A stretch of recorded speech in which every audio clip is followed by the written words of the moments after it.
Aujourd'hui, c'est dans les cuisines du chef Jean-François Cialelli que je vais mettre les petits plats dans les grands.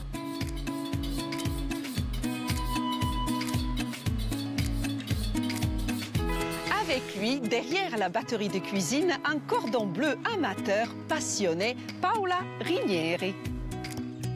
On rappelle un petit peu vos recettes. J'ai, dans un premier temps, donc, la pièce de porc, qui est un carré. Pièce maîtresse. Pièce maîtresse.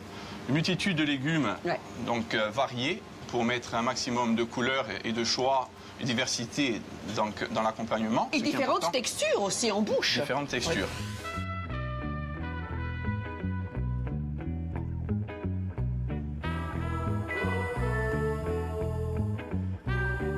Paola, toi tu fais quoi? Alors, filet mignon en croûte de noisettes, noisettes de Cervione, bien évidemment. Oui, au reste noustral, c'est bien. Tout à fait. Sauce miel châtaigne pour accompagner C'est ce gourmand, petit tout filet ça. mignon. Ah oui. Et purée de patates douces en accompagnement pour donner cette petite touche sucrée.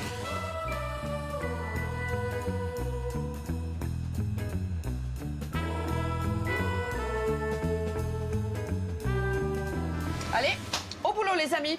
Je vous retrouve très très vite. Moi j'ai du boulot entre-temps. Hein. Bon courage. Allez, on y va. Bon, donc, on a manchonné le carré, hein, donc pour l'aspect visuel. Et à partir de là, donc, on a gardé toutes ces parures pour confectionner le fond de poêlage. Mais dans un premier temps, on va faire bien rissoler le carré sur toutes ses surfaces.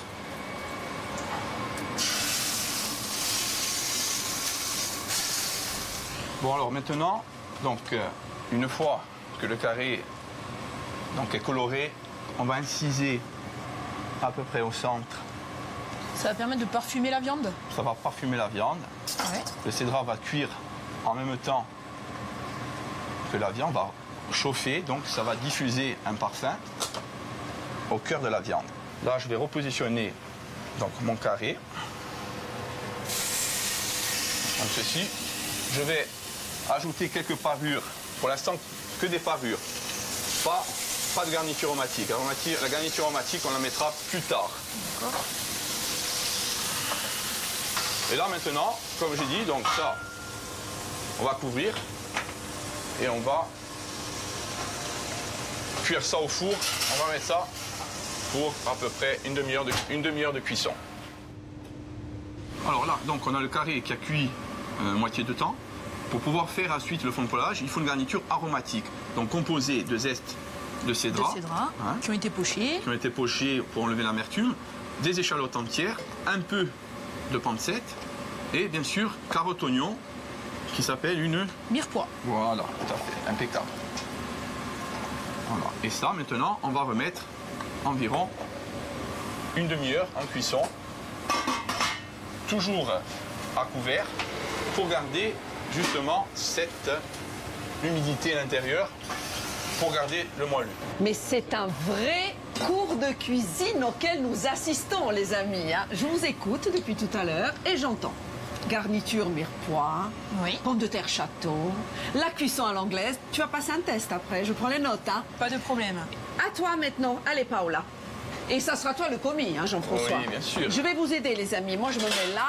Alors nous allons préparer un filet mignon en croûte de noisettes, sauce miel châtaigne. Donc on va prendre, donc là nos filets sont déjà parés. Oui. On va les enrober de fécule. Toi tu en fais un, moi j'en fais un. Allez, hop, on change de place. On enlève le surplus. Très bien. Il faut quand même que je mette mon grain de sel dans cette cuisine, tout à fait. Chef. Et on va les saisir avec un petit peu d'huile d'olive. Non. On va le mettre plutôt ici, c'est plus fort.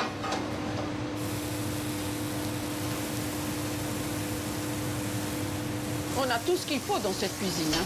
On passe au dressage. Très beau, il y a de la couleur dans cette assiette déjà. Dis-nous ce que tu fais là, Jean-François. Qu'est-ce que tu es en train de faire? Alors là, je suis en train justement de positionner donc, la matière protidique. Donc, j'ai mis... Ça repose sur les pommes de terre. Les pommes de terre. C'est magnifique. Je peux y aller, chef, là? Oui, tu peux y aller autour. Oui, autour. J'ai envie de mettre des noisettes. Comme ça, c'est très bien, voilà, ça suffit. Et ne pas oublier, très important, on est en Méditerranée. Il faut que ça brille, l'huile d'olive. Il faut que ça brille un peu. Et du goût.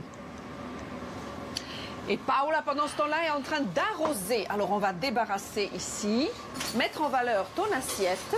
Alors, c'est pas fini. c'est pas fini. Qu'est-ce que tu en penses, Jean-François, de l'assiette de Paola? Elle est très très belle. Ah, moi je dis toujours, un peu de verticalité dans une assiette. Il faut toujours, il faut du volume. Il faut aussi un peu de volume. C'est important. Où est-ce que tu veux tes petites noisettes torréfiées? Qu'est-ce que tu en penses? Moi, j'aurais... Au milieu, comme ça, ou sur le côté? Tu peux en mettre déjà là-dessus. Voilà. C'est bon, hein? Et on peut aussi en goûter. En goûter. Et là, regarde. Elles sont bonnes. Regarde, comme ça, regarde. Finition. On est en Méditerranée, il ne faut pas oublier cette huile d'olive. Très bien. C'est important. Ok, voilà, ben, c'est bon. Les assiettes sont bien dressées. On a quelque chose quand même de volumineux, d'appétissant, de gourmand.